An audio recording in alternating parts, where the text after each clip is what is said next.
John, you sound like you know what you're talking about. Like you've got, like you sound like this is coming from somewhere.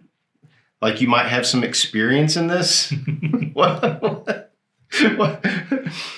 Can you just rattle off the different boards, commissions, committees that if you can remember all of them, can you just rattle them off and just give me a fire list? Go.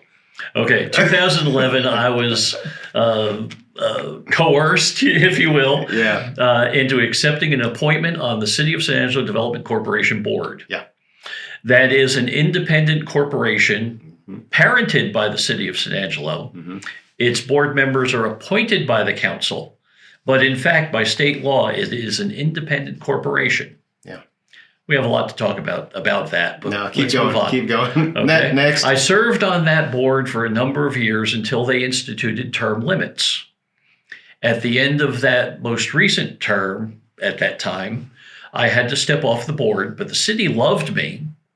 And they found two different places where I was literally put into a holding pattern. I served for a while on the airport board, thus the pun about a holding pattern. Yeah. And I also served on the board that resurrected the Keep San Angelo Beautiful board. Yeah.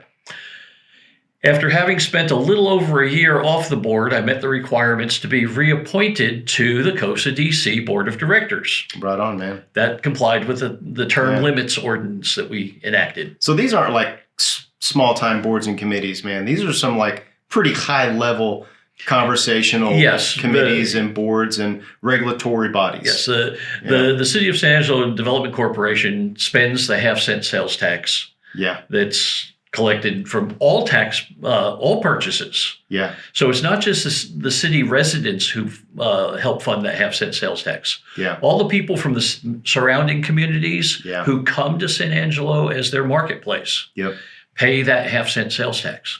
So it's quite a few $1 million. What's the next one? Okay, really it's just been the three boards. Yeah, okay. But total, I spent over 11 years on the COSA DC board.